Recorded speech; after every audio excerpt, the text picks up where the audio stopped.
Hello students, and welcome to the lecture on consumer behavior. After the lecture, we will be able to learn the following objectives. Explain the concept of consumer buying behavior. Discuss the factors of influencing behavior. Explain consumer psychology. Define consumer value and satisfaction. Discuss market measurement and forecasting.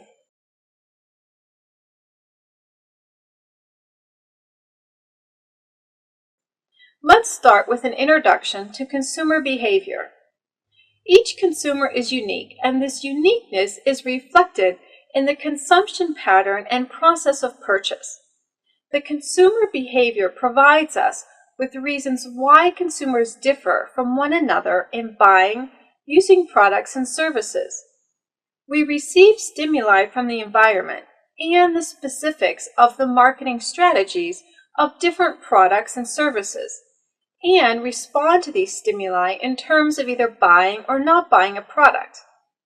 In between the stage of receiving the stimuli and responding to it, the consumer goes through the process of making his decision.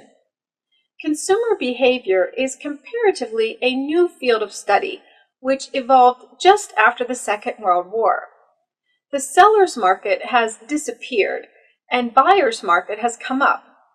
This led to a paradigm shift of the manufacturer's attention from product to consumer, and specifically focused on the consumer behavior. The evaluation of marketing concept from a mere selling concept to consumer-oriented marketing has resulted in buyer behavior becoming an independent discipline. The growth of consumerism and consumer legislation emphasizes the importance that is given to the consumer. Consumer behavior is one of the most interesting and important aspects of marketing management. Virtually all decisions involved in developing an effective marketing mix for a product or service rely on thorough knowledge of the consumers who comprise the target market. Understanding the behavior of the consumer can help marketers to anticipate reactions to changes in the marketing mix, or determine whether new products are likely to be adopted. Consumer behavior is also closely related to marketing research. A practical understanding of the consumer can aid in the selection of an appropriate research methodology, question design and selection, as well as in interpreting consumer responses to such questions. Let's now study consumer buying behavior. Buying behavior is the decision process and acts of people involved in buying and using products. We need to understand why consumers make the purchases that they make. What factors influence consumer purchases? The changing factors in our society. Consumer buying behavior refers to the buying behavior of the ultimate consumer. A firm needs to analyze buying behavior for buyers' reactions to a firm's marketing strategy has a great impact on the firm's success. The marketing concept stresses that a firm should create a marketing mix, or MM, that satisfies or gives utility to customers. Therefore, needing to analyze the what, where, when, and how consumers buy. Marketers can better predict how consumers will respond to marketing strategies. Stages of the consumer buying process. There are 6 stages to the consumer buying decision process. Actual purchasing is only one stage of the process. Not all decision processes lead to a purchase. A consumer decisions do not always involve all 6 stages, determined by the degree of complexity. The 6 stages are problem recognition, awareness of need. This is the difference between the desired state and the actual condition. Deficit in assortment of products, hunger, food. Hunger stimulates the need to eat. Information search. Internal search, memory. External search, if they need more information. Friends and relatives, word of mouth. marketer-dominated sources, comparison shopping, public sources, etc. A successful information search leaves a buyer with possible alternatives, the evoked set. Evaluation of alternatives. Need to establish criteria for evaluation. Features the buyer's wants or what they don't want. Rank and weight alternatives or resume search. Purchase decision. Choose buying alternative. Includes product, package, store, method of purchase, etc. Purchase may differ from decision, time lapse between 4 and 5, product availability. Post-purchase evaluation outcome, satisfaction or dissatisfaction. Types of consumer buying behavior. Types of consumer buying behavior are determined by level of involvement in purchase decision, importance and intensity of interest in a product in a particular situation. Buyer's level of involvement determines why he or she is motivated to seek information about certain products and brands, but virtually ignores others. High involvement purchases, high-priced goods, products visible to others, and the higher the risk, the higher the involvement. Types of risk: personal risk, social risk, economic risk. The 4 types of consumer buying behavior are routine response, programmed behavior, buying low involvement, frequently purchased low-cost items. These need very little search and decision effort, purchased almost automatically. Examples include soft drinks, snack foods, milk, etc. Limited decision making, buying a product occasionally. When it needs to obtain information about an unfamiliar brand in a familiar product category, perhaps. Receives a moderate amount of time for information gathering. Let's now study the factors of influencing behavior. All psychological, social, and physical behavior of the potential customers as they become aware of, evaluate, purchase, consume, and tell others about products and services. It's the study of processes involved when individuals or groups select, purchase, use, or dispose of products, services, ideas, concepts, or experiences to satisfy consumer needs and desires. Cultural influence. Culture refers to values, ideas, attitudes, and other meaningful symbols created by people to shape human behaviors. Values, beliefs, preferences, tastes handed down generation to generation. Cultural is different from country to country, area to area. Social influence. Reference groups. People or institution whose opinions are valued, to whom a person looks to for guidance. Family, friends, and celebrities. Social classes. Upper class, lower upper class, upper middle class, lower middle class, working class. Opinion leaders. The process of influencing others. Opinion via word of mouth. Information from media to opinion leaders to other members. Celebrities, experts, salesmen, and dealers can be opinion leaders. Personal factors. Individual factors like age, occupation, lifestyle, and personality influence the consumer decision-making. The age and occupation factors and their application feature earlier in the marketing environment unit. Lifestyle and its influence on the consumer in the segmentation unit. Personality is the image of people's traits. Traits include self-confidence, dominance, autonomy, defensiveness, adaptability, and aggressiveness. Many companies use these concepts in their marketing communications. Psychological factors. One of the most widely mentioned theories of motivation is the hierarchy of needs put forth by psychologists. Maslow saw human needs in the form of a hierarchy, ascending from the lowest to the highest, and he concluded that when one set of needs is satisfied, this kind of need ceases to be a motivator. Physiological needs. These are important needs for sustaining the human life. Food, water, warmth, shelter, sleep, medicine, and education are the basic physiological needs which fall in the primary list of need satisfaction. Security or safety needs.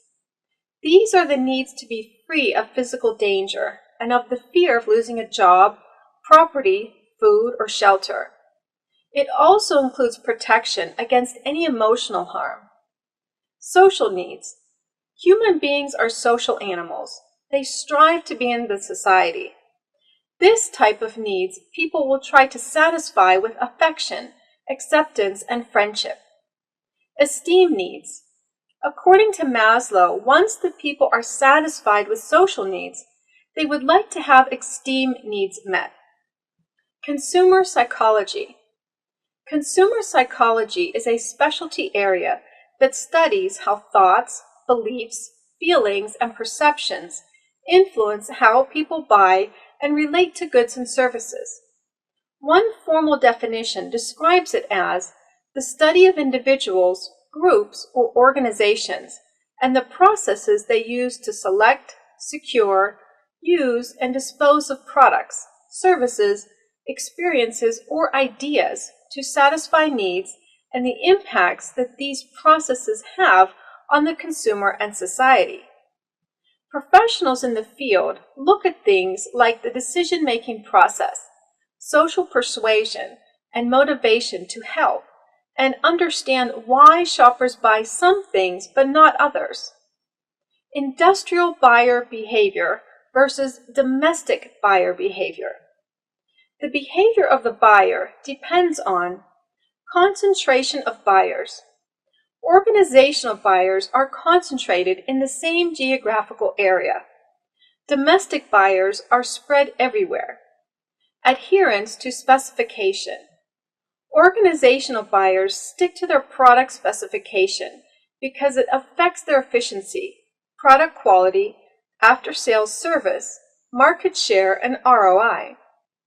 Domestic buyers are not so rigid to their specification. Did you know emergence of the marketing thought in the early 1900s is eloquently documented by Bartels in 1962? Let's discuss the consumer value and satisfaction. Before designing effective online customer satisfaction surveys, it's important to define what customer value and satisfaction mean to the organization. Customer value and satisfaction may differ between companies. Companies interested in customer satisfaction must first determine customer perceived value, or CPV. The CPV refers to the value delivered to the customer through products or services. Once this value is identified, customer satisfaction surveys can be created. The CPV is comprised of total customer value, total customer cost. CPV, or customer delivered value, can be determined through a combination of total customer value and total customer cost. Total customer value, or TCV, is the total value that a customer spends on products and services. It is a reflection of the ability of a good business to attract and keep its consumers. A good business will have customers coming back to purchase their products and services.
Product value.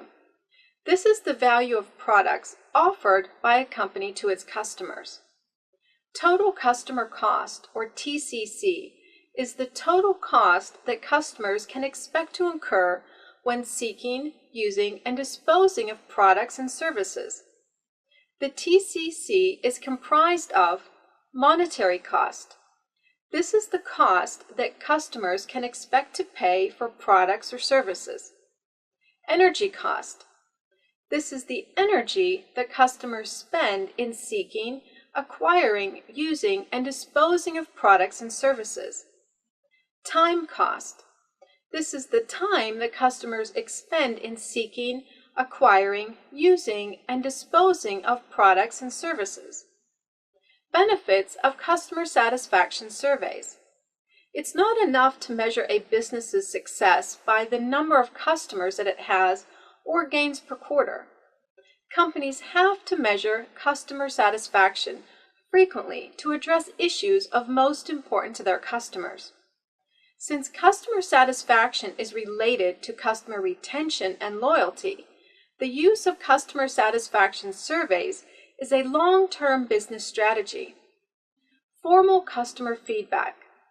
Customer satisfaction surveys provide a way to gain formal feedback from customers about products and services. A satisfaction survey allows a company to receive feedback on every aspect of product development and delivery. Customer loyalty. Satisfaction surveys let customers know that an organization cares about them. This is important to gaining and keeping customer loyalty. As markets change and new companies emerge, loyalty is very important for a company to keep its customer base. Employee evaluation. A customer satisfaction survey can provide an indirect method of evaluating employee performance. Marketing management continuously scans the marketing environment for signs of opportunities and threats. Furthermore, marketing management divides the heterogeneous mass market up into more homogeneous segments to facilitate the identification and exploitation of opportunities. Determining the potential of a market segment is indispensable for analyzing the opportunities within a segment and for deciding if it can possibly be chosen as a target market. It is not the only present market potential that is important, and it gives an indication of opportunities. But the firm must also be interested in market forecasts. The firm wants to survive in the long term and achieve its primary goal, being to maximize profitability. Consequently, market forecasting is also a very important aid for decision-making by marketing management. The importance of market measurement and forecasting. The main goal of market measurement and forecasting is to serve as an aid in the decisions that marketing management has to make. As it's already been emphasized, the quality of decisions cannot be better than the information that they're based on. Information gathered enables marketing management to make their decisions in a more objective and scientific manner and to lessen the risk and uncertainty that accompany subjective decisions and guesswork. Key concepts in perspective. In marketing terms, this means the maximum potential demand for a certain product in a specific market as a whole. Market potential is relevant to a specific geographical area, a specific period of time, specific types of products, a specific market segment, and is expressed in terms of all of these, which pertains to the maximum demand for a firm's product. Sales potential, in the same way as market potential, pertains to a specific geographical area, period, and market segment. Sales potential, however, does not pertain to the types of products a firm deals with, but to a specific product or brand of the firm. The management of market measurement and forecasting. The management of market measurement and forecasting being expressed by this stage will already realize that it pertains to the planning, implementation, and control of the market measurement and forecasting activities. Just as with any other scientific research, measurement and forecasting must be approached in a systematic and planned fashion to obtain the best value. Several steps can be mentioned for approaching market measurement and forecasting. Problem and information needs. This step must be very carefully planned. The problem about which information should be gathered must be very clearly defined. Definition of the problem will determine which information must be clearly acquired so that only relevant data is gathered. Gathering relevant information. Gathering information serves a dual purpose. Firstly, it provides sufficient data for the information need that is required to solve a problem. And secondly, it serves as a basis for the choice of particular methods of measurement and/or forecasting that are to be used. Selecting the methods of market measurement and forecasting. The choice of measurement and forecasting methods begins with the evaluation of the data that has been gathered. There must be sufficient data of the right quality to provide a satisfactory answer to the problem by means of existing methods of analysis. Thereafter, a suitable method can be selected by comparing the information needed and the abilities of the methods to meet the needs. There is a great deal, of course, of intuition in business decision-making, and that's, by the way, that's not necessarily bad. But because intuition is not perfect, I always saw that the analytics had a place of application. It wasn't just theory. There are patterns. People respond to price changes in certain predictable ways. People respond to advertising in certain predictable ways. And if you're willing to look closely at the data, you gain a great deal of insight that is not competitive to intuition, but that strengthens the intuition.